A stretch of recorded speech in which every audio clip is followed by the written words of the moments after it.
Шымкент қаласында мемлекеттік қолдауға ие балаларды анықтау тәртібі өзгерді. Бұған дейін өтініш берушілердің белгіленген талаптарға сәйкестігін білім беру ұйымдарының өздері анықтайтын. Енді бұл процесс толық автоматтандырылды. Көмек алушылардың талапқа сәйкестігі мемлекеттік ақпараттық жүйе байланысы арқылы тексеріледі. Яғни қажетті мәліметтер тиісті ақпараттық базадан автоматты түрде алынады. Бұл тұстарды қалалық білім басқармасының басшысы Қуаныш Ысқақов түсіндірді. Биылғы жылдан бастап Шымкент қаласында қаржылық және материалдық көмекке өтінім беру процесі қосымша ақпараттық жүйесі арқылы жүзеге асырылуда. Өтініштерді электронды түрде қабылданып, отбасының заңнамада белгіленген талаптарға сәйкестігі қаралады. Қаржылық көмек көрсету негіздері ұлттық білім беру деректер қоры, яғни НОБД арқылы тексеріледі. Қарау нәтижелері тіркеледі және қаражаттардың аударылуы мен мақсатты пайдалануы бақыланады. Кейбір азаматшаның жаңағы үйіндегі жолдасы 3 айда 940 мыңға дейін табыс тапқандығы сол базадан көрсетіп тұр. Одан бөлек кейбір мектептерге АСП алу жөнінде жалған құжаттар ұсынылғандығы анықталып отыр.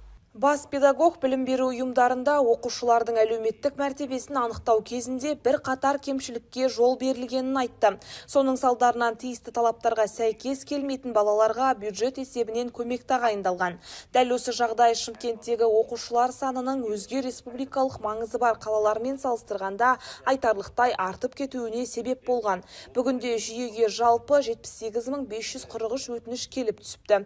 Оның 18.927-сі қаралып жатыр. 9.612 өтініш бойынша көмек тағайындалған, ал 50.004 өтінішке қаржылай көмек берілмейді деп шешілген. Ол бас тартудың себебі жаңағыдай НОБД базасында мынау көмек алу оларға екінші санат бойынша көзделмегендігі көрсетілді. Енді бұл жерде айта кететін нәрсе, азаматтардың әртүрлі пікірлері бар, ойлары бар. Сол жаңағыдай шындыққа жанаспайтын айтып өткім келеді. Кейбір азаматтар қаржы жетпегендіктен немесе жол болғандықтан берілмеуде деп жатыр. Олай емес, қаржы толықтай жеткілікті. Бұл жерде тек заңдылық мәселесі.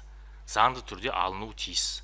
Қаржылай көмекті тағайындау мектеп құзырындағы мәселе, яғни тікелей білім беру ұйымының директорына жүктелген. Көмек алушыларды анықтау, оларға қаржылық қолдау тағайындау барысына әкімдік араласпайды деп нақтылады Қуаныш Ысқақов.